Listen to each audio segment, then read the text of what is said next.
안녕하세요. 멀티가족 여러분, 세종꿈의교회 김두영 목사입니다. 요즘 날씨가 점점 더워지고 있습니다. 불과 석 달 전만 해도 스웨터와 두꺼운 패딩을 입어야 하는 추운 겨울이었습니다. 그런데 신기하죠? 날씨가 점점 따뜻해지더니 앙상했던 가지에 순이 돋고 꽃을 피우는 봄이 왔습니다. 저는 이 계절의 변화를 보면서 인생의 소망을 다시 한번 발견하게 되었습니다. 우리가 살아가다 보면 누구나 인생의 혹독한 겨울을 맞이할 때가 있습니다. 가지는 앙상하고 나무가 죽은 것처럼 보이듯 내 인생이 끝난 것만 같고 더 이상 꽃을 피우지 못할 것만 같은 그런 생각이 들 때도 있습니다. 그런데 여러분, 언제나 그랬듯 겨울 뒤에는 반드시 봄이 찾아오고 여름을 지나 열매 맺는 가을을 맞이하게 됩니다. 저는 이러한 계절의 변화에 대해 한마디로 이렇게 표현하고 싶습니다. 하나님의 은혜입니다. 왜냐하면 우리가 노력한다고 해서 봄이 오게 할 수 있는 것이 아니기 때문입니다. 인간의 어떤 노력으로도 열매 맺는 가을을 맞이하는 것은 불가능한 일입니다. 하나님이 만드신 만물의 법칙을 따라 계절의 변화는 찾아오는 것입니다. 전적인 하나님의 은혜입니다. 그런데 인간의 죄는 이 은혜를 망각하는 것으로부터 시작됩니다. 오늘 본문은 이스라엘 백성들이 광야 40년 동안 저질렀던 수많은 죄악들을 나열합니다. 그들이 범죄한 원인은 단 하나입니다. 오늘 본문 13절과 21절에서 그 원인을 분명하게 말씀하고 있습니다. 13절을 보시면 그들은 그가 행하신 일을 곧 잊어버리며 바로 망각입니다. 이 망각이 이스라엘의 삶에 어떤 결과를 가져다 줬는지 두 가지로 살펴보겠습니다. 첫 번째는요, 망각은 조급함과 탐욕을 낳습니다. 이스라엘 백성들의 죄를 추적해보면 그 뿌리에는 늘 망각이 있었습니다. 홍해를 가르신 하나님의 기적을 경험한 지 3일밖에 안 됐는데 그들은 곧 하나님을 잊어버립니다.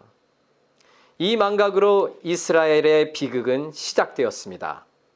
13절을 다시 보시면 그러나 그들은 그가 행하신 일을 곧 잊어버리며 그의 가르치심을 기다리지 아니하고, 은혜를 잊으면 나타나는 첫 번째 증상이 조급함입니다. 하나님의 시간표를 신뢰하지 못하니 내 고집대로 밀어붙이기 시작하는 거죠. 이 조급함은 하나님의 약속과 때를 망각하게 되고 결국 14절 말씀처럼 자신의 욕심으로 이어지게 됩니다. 14절을 읽겠습니다. 광야에서 욕심을 크게 내며 사막에서 하나님을 시험하였도다. 하나님이 이미 만나를 내려주고 계셨습니다. 그럼에도 불구하고 애굽에서도 먹기 힘들었던 고기를 달라고 욕심을 내기 시작합니다. 지금 주시는 만나가 거저 주시는 하나님의 은혜라는 것을 잊어버리자 당장 내 입에 고기를 넣어달라, 당장 내 목마름을 해결해달라고 아우성을 치게 되는 것입니다. 이 탐욕의 아우성 앞에 우리가 주목해야 할 무선 말씀이 15절에 나옵니다.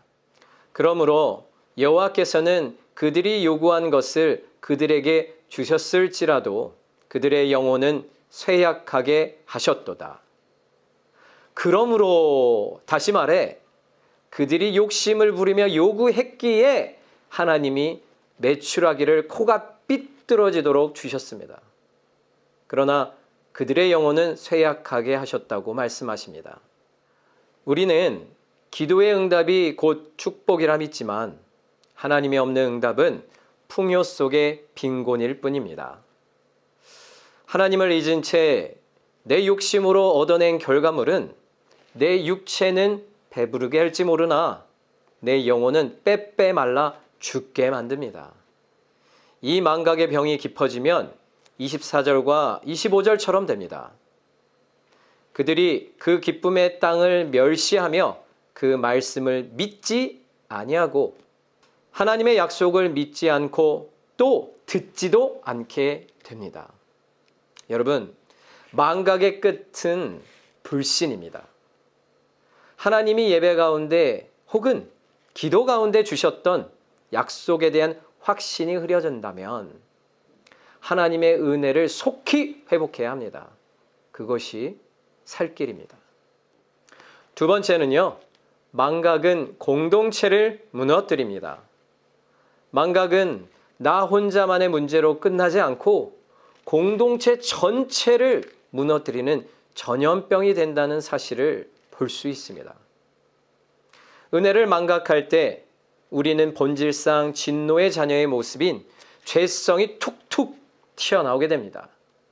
본문을 보면 고라 자손, 다단, 아비람이 하나님이 세우신 모세와 아론의 권위에 시기와 질투를 품고 반란을 일으켰습니다. 또 모세가 시내산에 올라가 십계명을 받으러 간 사이 백성들은 아론을 중심으로 금송아지를 만들어 우상 숭배를 하는 등 점점 집단적인 죄를 지어갔습니다. 심지어 32절과 33절을 보세요. 여러분, 그 온유함의 대명사였던 모세조차 백성들의 끊임없는 거역과 불평 때문에 평정심을 잃고 입술로 망령되이 말하는 실수를 범하게 됩니다. 망각은 전염병과 같습니다. 한 사람의 불평이 거룩한 지도자의 입술을 더럽히고 공동체 전체의 사기를 꺾어 놓습니다. 여러분의 입술은 오늘 공동체를 살리는 비느하스의 소리입니까? 아니면 모세를 넘어뜨리는 거역의 소리입니까? 내가 하나님의 은혜를 잊고 불평하기 시작하면 내 가정의 분위기가 죽고 내 직장과 공동체가 병들게 됩니다.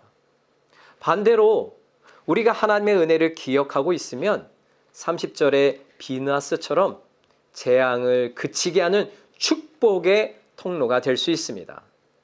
사랑하는 멀티가족 여러분, 하나님을 망각하는 것이 모든 죄의 시작이라면 어떻게 해야 범죄로부터 멀어질 수 있습니까? 바로 여호와를 기억하는 것입니다. 마틴 로이드 존스 역시 영적 침체의 원인을 하나님을 기억하지 못하는 망각에서 찾았습니다. 우리의 문제는 너무 많이 생각하는 것이 아니라 기억해야 할 것을 생각하지 않는 것이다. 당신의 영혼에게 하나님이 누구이신지, 그분이 당신을 위해 무엇을 하셨는지 끊임없이 말하라. 오늘 본문은 하나님을 기억하는 비결을 106편의 첫 절과 마지막 절에서 말해주고 있습니다. 1절 보시면 할렐루야 여호와께 감사하라 그는 선하시며 그 인자하심이 영원함이로다.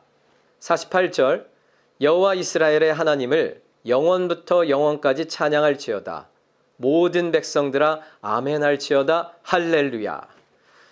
1절은 할렐루야 여호와께 감사하라로 시작하고요.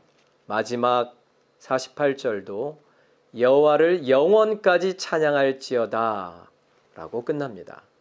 바로 찬양과 감사입니다. 우리가 찬양할 때 우리 영혼은 비로소 하나님을 바라보게 됩니다. 망각을 이기는 유일한 비결은 찬양과 감사를 통해 끊임없이 하나님을 고백하는 것입니다. 하나님의 말씀이 내 입에 계속 머물게 하는 것입니다. 그래서 여러분이 매일 하고 계신 이 아침 묵상이 너무나 중요합니다.